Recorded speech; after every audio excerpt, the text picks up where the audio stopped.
In today's time, digital technologies are creating an impact to the greater heights.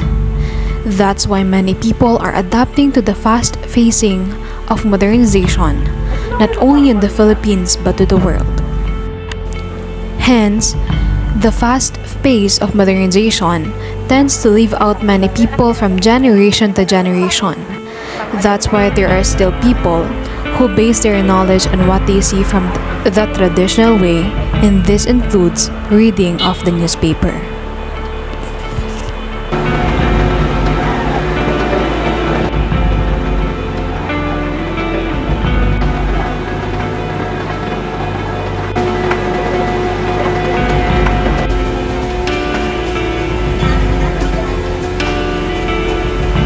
Due to the modernization brought by the continuously rising numbers of digital devices and digital platforms, in 2020, Newman et al.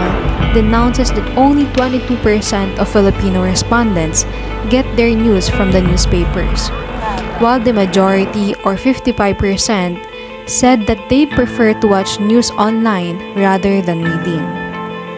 However, without noticing it, there are people who are greatly affected by the fast-phasing modernization that impacts the traditional newspaper. Saturday morning when we arrive at Barangay Concepcion to look for a newspaper seller named Norma. At first glance, you would think that Norma is just an ordinary person who wakes up early to buy breakfast with her grandchildren. But as we follow her aim is different. Norma, a 72 years old, is a newspaper seller who started selling 3 decades ago.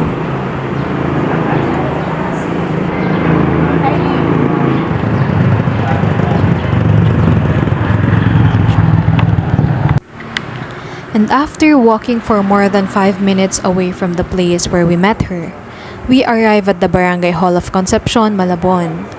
And according to Nanay Norma, dati kasi, pumunta akong monumento doon sa may Wise. Doon ako humahango. Ay, nung mula nang magkaroon tayo ng pandemic, hindi na ako pinayagang kumuha. Ang ginawa ko, tinawagan ko yung ahente ko kung po pwede, bagsakan na lang ako. Sa barangay na lang ibagsak. Kasi kung dito, nanakawin kasi walang tao. Eh sa barangay, hindi nila magagalaw. Kaya doon ko pinababagsak. Nanay Norma said that the agent who supplies her with the newspaper often comes around 2 to 3 in the morning and leaves it in the barangay because nanakawan na kasi ako eh. Dito ibinagsak. Eh siyempre, hindi ko naman nakalain na dito nila ibabagsak. Pagdating ko, wala na. Nakuha na. Hence, apart from the thief, there is another problem Nanay Norma is facing, and that is the gradual decline of her business as a newspaper seller. Kasi dati, itong mga tabloid na maliliit, nasa 250. Ngayon, nasa 10 na. Kasi dati kumikita ako ng medyo maganda. Sa ngayon, yung pangkain-kain lang, yun ang And meanwhile, for Nanay Norma, the newspaper now has a different purpose. Sa ngayon, medyo, pagka mayroon mga estudyante, yan, nauubos yung dyaryo ko. At saka pagka mayroon ng mga senior, yan, mabili ang dyaryo. Kasi nga, ginagamit nila yan sa payout. Lalo na yung mga bedridden na senior.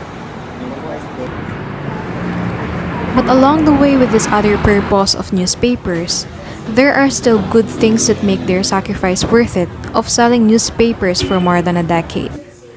And here we met Beng de Sales, a 59 years old who started selling since she was 4. Noon, napakalakas ng dyaryo ko. Eh, syempre, wala pa gaano mga social media ganyan, kaya dyaryo lang sa mga estudyante. Lalo na kapag kailangan ng estudyante ang assignment, talagang napakalakas ng dyaryo ko. Tsaka pagka may work exam, talagang mahataw ako sa dyaryo ngayon. Kasi may mga ganyan na nga. Diyan ako humina. The print media industry was also affected by the digital media. And as an aftermath of this, the laborers and also the workers was also affected. Circulation system, technology innovations, it really changes the production of newspaper. Unang-una, it lessens the effort ng paggawa ng newspaper. It increases the speed of printing, of course, on the paper. According to them, 15 years ago they were still using strippers to cut the banner, but it now lost its relevance due to the technology, and that makes it faster to produce news. Moreover, the decline in numbers of workers going back to the country affects the circulation of the newspaper. There were also changes in newspaper writing. In terms of writing, yung impact ng modernization, syempre dahil mabilis na nga tayo, nandiyan ng social media, so we have to evolve din doon and sumabay doon sa what's trending ngayon, ano ba yung mga uso, di ba? At dahil mabilis na nga yung pasok ng mga balita, kung before, kung ano man yung makukuha naming balita ngayon, to be published tomorrow, di ba, through print copy, matagal pa yung bukas mo mababasa yung balita. Changes in newspapers called for an immediate action through time. That's why there is a need for traditional newspapers to embrace digital platforms. Bulgar, they launched bulgar.com and are slowly evolving into digital media for 5 years. And despite the changes, there are still good things like the help from institutional agencies, from government, to place ads, and they believe that the scope of the newspaper are still wide, especially that Bulgar were also distributed to other parts of Hong Kong. Moreover, the threats from social media have been one of the things to address for parents. A study by cybersecurity company Surfshark found that Filipino children's exposure to online risks such as cyberbullying, phishing, and hacking was the second highest in the world. With this, they encouraged the people to read the newspaper because Isang kagandahan ng print media, sa print media kasi controlled yung mga information na lumalabas. Unlike sa social media, di ba ngayon uso ang bashing. So, mas, kung ako halimbawa may anak, I'd rather recommend to him or her na magbasa ng newspaper kasi controlled yung censored na filtered na yung mababasa niya. Unlike sa social media na nandun lahat ng mga harsh comments. But more than the filtered content, Bulgar aims to make their newspaper educational. The information provided in the media is not just about what they can do to get their information. They were also committed to having social responsibility. Newspaper is a powerful tool which enhances confidence and personalities of the person. It is an important media of getting more knowledge. And that's what I'm trying to do, is build a habit, because getting them to do it for 1/4 is nice. If I can just get some of them to stick with it for their lifetime. Hindi lang basta naghatid kami ng information ng walang basihan. So we make sure na kung ano man yung pinapublish namin, kaya nga may mga editors, kaya may mga research na ginagawa bago namin nilalabas. Aside from that, they were also working with the Department of Education to help the print industry to continue by adding a school project that requires a student to read a newspaper so that it will not be just social media and cell phones, but it will keep the relevance of newspapers as well. With the longevity they had as a tabloid newspaper in the Philippines, Bulgar is so grateful to the people who have been patronizing their newspaper even after the pandemic that up to now hasn't left them. Hindi nila kami iniwan, yung trust nila nasa amin pa rin. And in return, syempre, we have to give back yung kailangan nilang impormasyon, yung credible information na inaasahan nila sa amin. Kaya ganun din kabigat yung responsibility namin bilang mga media. As one of the longest print media companies that grace the country, they believe that there's still a need on reading newspapers. Hindi naman masasabing 100% naaabot ng digital world. Like, may mga areas pa rin na hindi pa rin sa kanila accessible ang internet, ang signal. And one more thing, kasi pag newspaper, mas sinasabi nga mas credible. Kasi pag once nasa newspaper siya, ano na yan eh, lifetime evidence na yan. Hanggat kung yung newspaper, andun yung mga ebidensyang mababasa. Andun yung facts, yung correct information. Unlike sa social media, you can change it from time to time, di ba? Let's say, may post, and then, ay, may nagkamali, di ba? Sa newspaper, you have to do an erratum pa, kinabukasan, para makorek kung ano yung pagkakamali.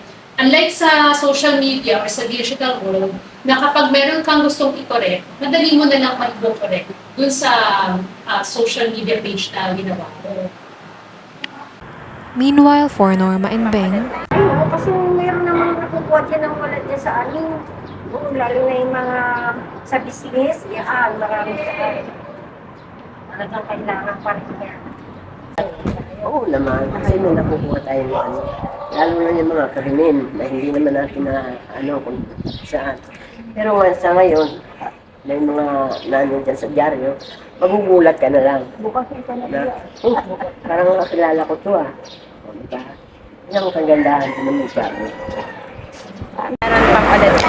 but for Beng and Norma, despite the modernization, they will still continue because it has become their life, and selling newspaper lead them to a good path.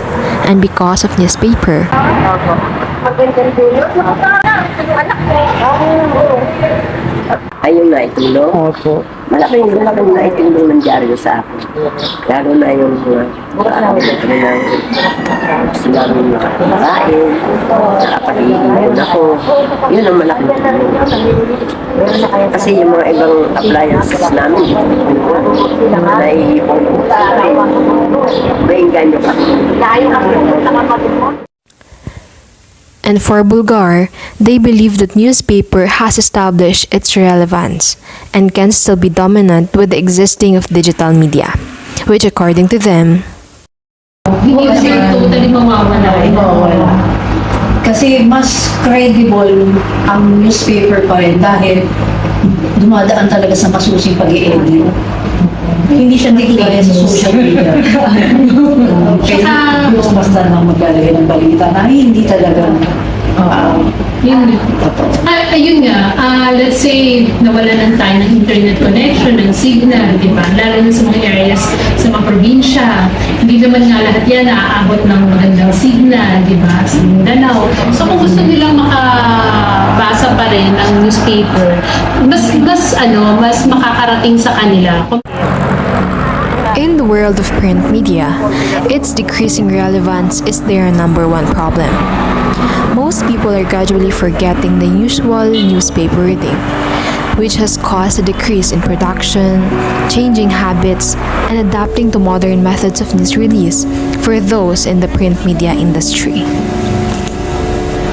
Meanwhile, the newspaper vendors are experiencing a rapid drop in income, a gradual decline in their business, and difficulties in surviving due to the modernization. And with the advent of media digitalization, journalists have a firm belief that despite the fact that broadcast media such as radio, television, and social media are powerful, and although technology is slowly engulfing us due to the modernization that is happening around us, it will never eliminate the newspaper industry. With the right amount of honesty, accuracy, and accountability, they believe that newspaper has and will always be the most reliable news outlet, as it will become written evident regardless of how long it will take. And with that, they believe that at the right time and at the right moment, it will become dominant again, and it can coexist with the digital media.